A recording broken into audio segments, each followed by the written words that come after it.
Dear students, today we are going to read chapter 6 of your Vistas book, Should Wizard Hit Mommy? As we have completed all the chapters of our Flamingo, there were some poems and chapters. Some chapters have been deleted. So we have completed these chapters. So from this book, we have to do 3 chapters. So among them, Should Wizard Hit Mommy? We are going to start today. So theme of the chapter is about the relations of a little girl and her parents, about the fantasy of children and the messages of the stories for them. Another theme is revealed through the story is child psychology of revenge. यानी कि अगर बच्चे को आप थप्पड़ छोटे बच्चे को मारते हो तो वापस आपकी तरफ वो हाथ जरूर करेगा, उसके अंदर एक बदले की भावना होती है, उसको लगता है कि रिवेंज जरूर होना चाहिए. Second theme is child's fantasy and imagination. A child always wants to remain in imaginations whether they are right or wrong, and you generally see that most of the children, they are attracted by fairy tales and the stories of wizards and witches. जो imaginative stories होती हैं उनका वो child's fantasy होती है, ये कि उसमें वो चीज एक तरह से फेक होती है, वो पॉसिबल नहीं होती रियल लाइफ में, लेकिन उसके बावजूद भी जो बच्चे होते हैं वो इस तरह की फैंटेसीज और इमेजिनेशन में खोए रहते हैं और उनको वही दुनिया एक रियल लगती है और उसको ही, उस इमेजिनेशन को ही वो रियल लाइफ के साथ कनेक्ट करने की कोशिश करते हैं. एक और थीम, अब ये देखो, ये स्टोरी विद इन स्टोरी है. एक तो स्टोरी है कि जो स्टोरी के मेन कैरेक्टर्स की है और मेन कैरेक्टर में एक फादर और डॉटर है, फादर डॉटर को एक कहानी सुना रहे हैं, तो एक थीम उस कहानी का भी है. एक तो थीम है कि जो फादर हैं वो अपनी डॉटर को एक स्टोरी सुना रहे हैं, और दूसरा थीम उसका है कि जो स्टोरी सुनाई जाती है. So the chapter is story with in a story. तो ये पहले वाले जो 2 थीम हैं ये हमारे हैं फर्स्ट स्टोरी से, जो कि उस फादर की, डॉटर की और उस मदर की है, जो कि एक घर में रह रहे हैं. उस डॉटर को एक हैबिट है, वो डेली अपने फादर से स्टोरी सुनती है. और ये जो हम थर्ड पॉइंट हमने जो थीम का लिखा है, ये उस स्टोरी का है जो कि फादर अपनी डॉटर को सुनाते हैं. So what is the theme of that story? Every person has unique identification. This identity is given by God, it can't be changed. Her person की एक अपनी आइडेंटिफिकेशन है. अगर हम चाहें कि हमारी आइडेंटिफिकेशन दूसरे की तरह हो जाए और हम उसको चेंज करने की कोशिश करें तो वो चेंज नहीं होगी. और जो गॉड गिवन आइडेंटिटी है वही हमारी इंडिविजुअलिटी है, वही हमारी पर्सनैलिटी है, वही हमारी आइडेंटिटी है, उसके अलावा नहीं है. अगर एक कोई भी, अगर आप किसी दूसरे की तरह बनना चाहो, उसकी तरह दिखना चाहो, तो वो पॉसिबल नहीं है, क्योंकि आपकी आइडेंटिटी है वो आपकी है और वो एक यूनिक है, वो सबसे अलग है. उसके बाद एक और सब थीम है, वो है मॉम इज ऑलवेज राइट, जो कि स्टोरी में रिवील हुए ये थीम. जैसे मैं स्टोरी की आपको समरी बताऊंगी, तो ये तीनों जो थीम है उसके साथ एसोसिएट करके जो समरी है हम वो डिस्कस करेंगे. ये आपका शॉर्ट में डिस्क्रिप्शन है. जो इस चैप्टर के राइटर हैं जॉन हॉयर अपडिक. अब देखो, main character of the story सबसे पहले इंट्रोड्यूस हुए हैं जैक, जो कि फादर हैं. उनकी 4 इयर्स की डॉटर है, उसका नेम जो है. और जो को आदत थी कि वो हर सैटरडे को शाम को अपने फादर से स्टोरी सुनती थी. और जब वो 2 इयर्स की थी तब से ये स्टोरी टेलिंग का जो एक तरह से ट्रेंड था वो शुरू हुआ था.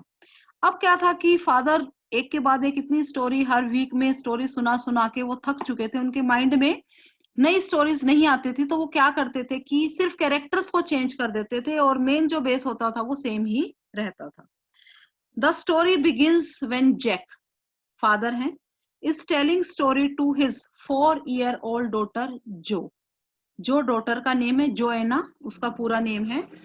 To put her to sleep on Saturday evening, Saturday को वो फ्री टाइम उनको मिलता था और हर सैटरडे को शाम को सोने से पहले जैक जो को कहानी सुनाते थे। अब जो है वो 4 इयर्स की हो गई है और दिस जो एक कस्टम था स्टोरी टेलिंग का वो स्टार्ट हुआ था when Jo was 2 years old. So all these stories are made up by him, इधर उधर की नहीं, फादर खुद अपने माइंड से जनरेट स्टोरी करते थे।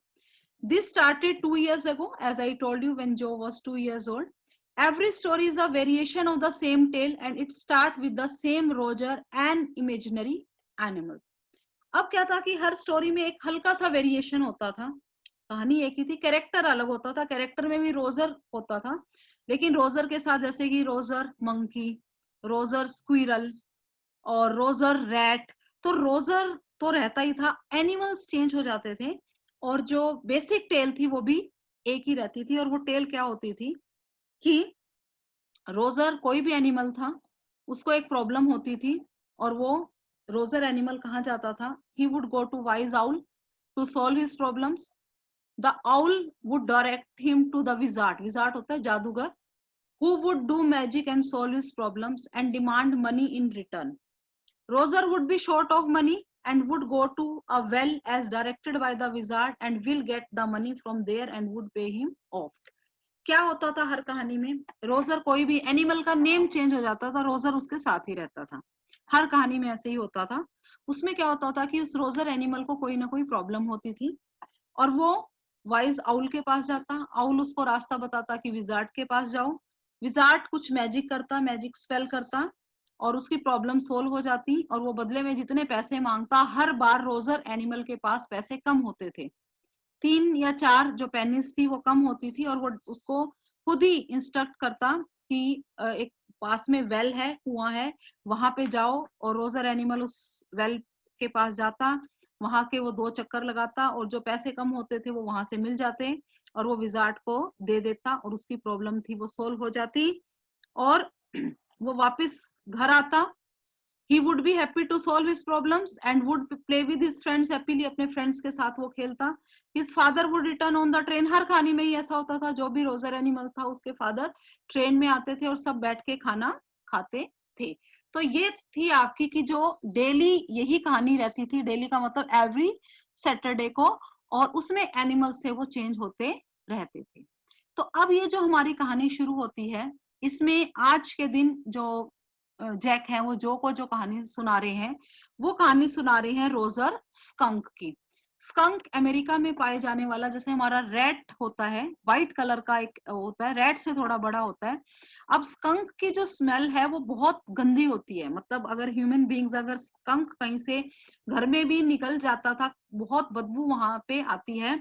तो उस दिन जो है फादर हैं जैक, वो जो को कहानी सुनाना शुरू करते हैं रोजर स्कंक की। So that day Joe wants to be a Roger skunk story who smells very bad, and that's why no other animal wants to play with him. They will tease him saying stinky skunk. अब कहानी वो सुनाना शुरू करते हैं कि एक बार की बात है कि रोजर स्कंक था, उसकी जो स्मेल थी वो बहुत बुरी थी और सभी एनिमल टीज करते थे, उसके साथ कोई भी नहीं खेलता था और उसको स्टिंकी स्कंक इस तरह से कह के उसको चिढ़ाते थे। अब ये देखो, ये स्कंक आप देख सकते हो, ये आउल है जो रोजर स्कंक को प्रॉब्लम होती थी, ये विजार्ड है, उसके पास हो जाता, वो कुछ मैजिक स्पेल करता, तो रोजर वुड क्राई, अब वो स्कंक था वो बेचारा रोने लगता। एट दिस पॉइंट जो starts feeling connected with the character and she also starts crying. अब देखो कहानी से जैसा कि इसमें यही दिखाया है, जो मैंने, अब हमारा जो पहले वाला थीम है वो रिवील हुआ। कौन सा थीम रिवील हुआ कि एक जो बच्चा है वो फैंटेसी और इमेजिनेशन में खोया रहता है। वो कहानी तो रोजर स्कंक की है, लेकिन जब वो सुनती कि बच्चे उसको टॉर्चर करते हैं, उसके साथ खेलते नहीं, तो वो खुद भी रोना शुरू कर दी। जब फादर ने ये बताया कि जो स्कंक है वो रोने लगता, तो जो भी साथ में रोने जैसा उसके एक्सप्रेशन भी वो दुखी होती कि क्यों, क्योंकि वो एक स्टोरी की उसको लगता था कि हैप्पी क्यों उसके साथ वो नहीं खेलते, क्योंकि वो खुद भी एक चाइल्ड थी, वो अपने आप से इमेजिन करती कि उसको बच्चे चिढ़ाएं, उसके साथ ना खेले तो क्या होगा। Jo insist on sending Roger Skunk to the owl, फटाफट कहती है वो, हालांकि उसे पता था कि कहानी में अब क्या होगा, रोजर को प्रॉब्लम है, he would go to owl. तो अब वो इंसिस्ट करती कि फटाफट उसको कहाँ भेजो, आउल के पास। This reaction of Jo surprises father and he realises the growing changes in the child. अब क्या था कि वो सरप्राइज करता है और उनको, अब वो जैसे बड़ी हो गई है तो वो खुद ही आगे की स्टोरी है वो बता रही है। Finally the owl directs Roger's skunk to the wizard and he gets the smell of roses. अब जो पूरी कहानी में ऐसे ही हुआ कि वो विजार्ड के पास जाता है, विजार्ड उससे पूछता है कि बताओ तुम्हें किसकी स्मेल चाहिए, और वो जैक अपनी डॉटर से पूछते हैं बताओ किसकी स्मेल चाहिए। अब जो है उसको रोज की स्मेल अच्छी लगती थी, तो कहती है कि फादर स्कंक को कहो कि वो अपनी जो स्मेल है वो रोज जैसी कर ले। और उसके बाद वो पैसे उससे मांगता है, 10 पेनीज उससे मांगता है, उसके पास 7 है, 3 शॉर्ट है। खुद ही विजार्ड उसको डायरेक्ट करता है कि पास में वेल है वहां जाओ। अब रोजर जो है वहां से वो जो रेस्ट ऑफ द मनी है वो विजार्ड को देता है और वो खुशी खुशी अपने घर पहुंच जाता है। और फिर क्या है, skunk is too happy and runs into the wood, forest में पहुंचता है। All the animals gather around skunk and they all play games, सब मिलके खेलते हैं। और घर में पहुंचता है, वही आता है कि वो सब खाना खाते हैं, उसके फादर ट्रेन में बोस्टन से आते हैं, हर कहानी में ऐसा ही होता था। व्हेन स्कंक रीचेज होम, अब देखो क्या होता है, अब इस कहानी में वैसा नहीं होता कि सब खाना खाते हैं और फादर हैप्पी है। अब जो मदर है, अब ये आपका आता है जो दूसरा थीम है कि every person has his unique identity. अब मदर को बड़ा गुस्सा आता है, मदर ये कहती है कि तुम ये स्मेल क्यों चेंज करके आए। क्यों उसको मदर को गुस्सा आता है, क्योंकि मदर के अकॉर्डिंग जो स्कंक एनिमल है उसकी स्मेल ऐसी ही है। ये नहीं है कि उसी स्कंक में से ऐसी स्मेल, जितने भी स्कंक हैं इस अर्थ पे उनकी स्मेल ऐसे ही है, वो गॉड गिवन आइडेंटिफिकेशन ही है। एक स्कंक तभी स्कंक होगा जब उसकी स्मेल है। तो मदर को वो रोज की स्मेल अच्छी नहीं लगती। अब देखो यहाँ पे एक और आपका थीम आया कि जो पेरेंट्स होते हैं they are the well wisher, जो कि मैंने लिखा था सब थीम में कि मदर इज राइट। तो अब मदर क्या कहती है, his mother is annoyed and doesn't like that smell. She takes him back to the wizard and hits him on the head and orders him to restore skunk's earlier smell. वो अपने बच्चे को वापस लेके जाती है विजार्ड्स को और उसके को हिट करती है उसके सिर पे अपनी अम्ब्रेला से और कहती है कि इसकी स्मेल वापस वही लेके आओ। अब जो हमारा स्टोरी का टाइटल यहाँ पे रिवील होता है। अब जो को बहुत गुस्सा आता है, अब वो कहती है कि विजार्ड को वापस स्कंक की मदर को वापस मारना चाहिए। और यही क्वेश्चन रेज हुआ है कि शुड विजार्ड हिट मोमी। अब देखो कहानी की 2 एंडिंग हैं। अब जो को ये एंडिंग पसंद नहीं है, ठीक है। जैक ने एंडिंग क्या की, जैक के हिसाब से वो एंडिंग सही थी, एज ए पेरेंट वो ठीक थे। क्या ठीक थे कि स्कंक की जो स्मेल है वही होनी चाहिए और विजार्ड को वापस मदर को नहीं मारना चाहिए क्योंकि मदर है वो सही है according to the ending of the Jack. अब इस जो चैप्टर में मेन ही क्वेश्चन ये है, describe the 2 endings on the side of Jack और on the side of Jo, दोनों में से कौन सी सही है और क्यों सही है। जो अपने फादर को कहती है कि स्टोरी की एंडिंग ऐसे नहीं होनी चाहिए। स्टोरी की एंडिंग क्या होनी चाहिए कि जो विजार्ड है वो मदर को वापस मारे, उसको पनिश करे। क्यों, क्योंकि वो क्यों उसकी स्मेल चेंज कराई और उसकी जो स्मेल है वो वापस रोज की जैसी लेके आए। जो ये चाहती है वो अपने फादर को इंसिस्ट करती है कि इस कहानी की एंडिंग को चेंज करो। अब दोनों कहानियों में से एंडिंग किसकी सही है, फादर की एंडिंग है वो सही है क्योंकि जो पेरेंट्स हैं उनको एक एक्सपीरियंस है, दूसरा जो एक इंसान की अपनी आइडेंटिफिकेशन है उससे अलग उसको नहीं यहाँ पे होना चाहिए। अब देखो जो डज नॉट लाइक दिस, उसको ये एंडिंग पसंद नहीं है। She is angry at the behaviour of Rogers mother, उसको बड़ा गुस्सा आता है रोजर की मदर से, तो कितनी गंदी मम्मी है। She wants the wizard to hit Roger's mummy, उसको ये लगता है कि विजार्ड वापस रोजर की मदर को मारे। But father disagrees and defends skunks mother sayings mother are always right. Note this point, mothers are always right. Father disagree है और वो डिफेंड करते हैं, बचाने की कोशिश करते हैं स्कंक की मदर को, ये कहते हुए कि मदर का डिसीजन, मदर से पेरेंट्स यहाँ पे है वो राइट है। बट जो इज एडामेंट, जिद्दी है वो, एंग्री है। Jo argues with her father but father exerts his authority as the story teller and does not change it. वो कहते हैं कहानी मैं सुना रहा हूँ, मेरी अथॉरिटी है कि मैं स्टोरी को किस तरह से ठीक करूं, और डज नॉट चेंज इट, और वो ये कहते हैं कि मैं इसको चेंज नहीं करूंगा। So finally Roger skunk comes back home. अब जो ये कहती है कि अब उसको क्या होगा, उसके साथ कोई नहीं खेलेगा, वो ये बात हटाती है। फादर कहते हैं सबको हैबिट हो जाएगी, स्कंक के जो फ्रेंड है उनको हैबिट हो जाएगी, और वो कहानी को इस तरह से वो करते हैं कि जो सारे के सारे जो एनिमल्स हैं वो उसके साथ खेलने लग जाते हैं।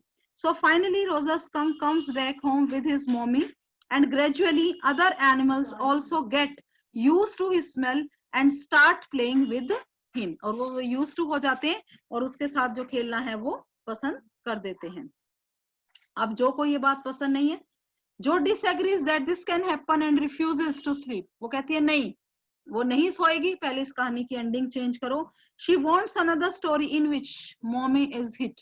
वो कहती है कि कल दोबारा ऐसी कहानी सुनाना कि जिससे क्या हो, कि जिसमें कि मदर को जो विजार्ड है वो हिट करे। But Jack refuse and confronts Jo and threatens and orders her to sleep. और उसको वो कहते हैं कन्फ्रंट्स, उसका सामना करते हैं और उसको एक स्ट्रिक्टली बोलते हैं डरा के कि वो सो जाए। अब क्या है, ही इज एन डायलिमा। एक और थीम इसका जो चैप्टर के लास्ट में रिवील होता है वो है कि एक जो आजकल के जो बच्चे हैं वो सेटिस्फाई नहीं होते, और एक इसकी वजह से क्या है कि जो कपल्स के बीच में एक डिफरेंशिएशन, एक थोड़ा सा जो एक दूरियां आ गई हैं उनके बीच में, तो वो थीम लास्ट में रिवील होता है। और यहाँ पे जो की मदर है और जैक की वाइफ है क्लेयर, वो भी उनका भी रेफरेंस आता है। वो है क्या कि वो नीचे अभी भी काम कर रही हैं और वो she is pregnant Jo's mother.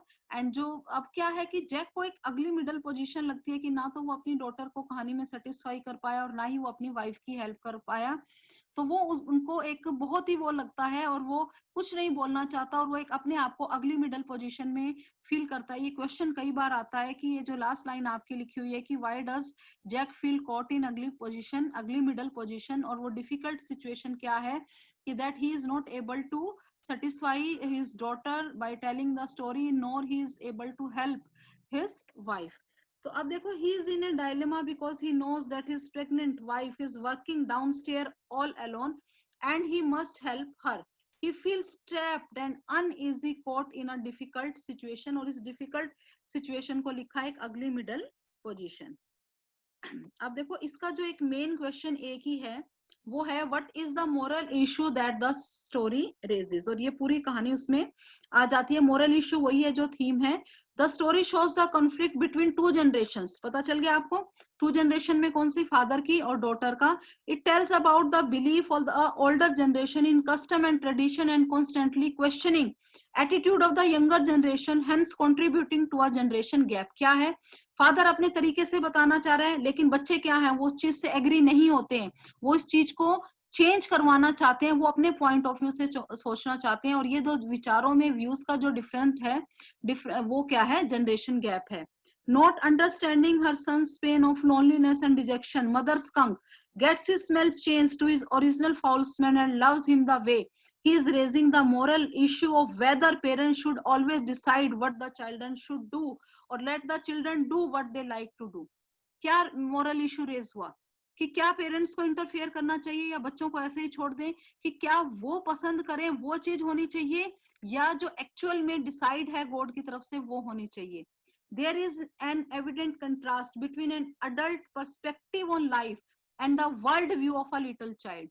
Adult का पर्सपेक्टिव, बड़े क्या सोचते हैं, क्या विचारधारा है, और बच्चों का जो छोटे बच्चे हैं उनका क्या पॉइंट ऑफ व्यू है, Jo wants the wizard to hit mommy and not vice versa because she represent the new generation and does not agree with her father's view। जो रिफ्लेक्ट करती है न्यू जनरेशन को, that's why she is not agree with her father's view।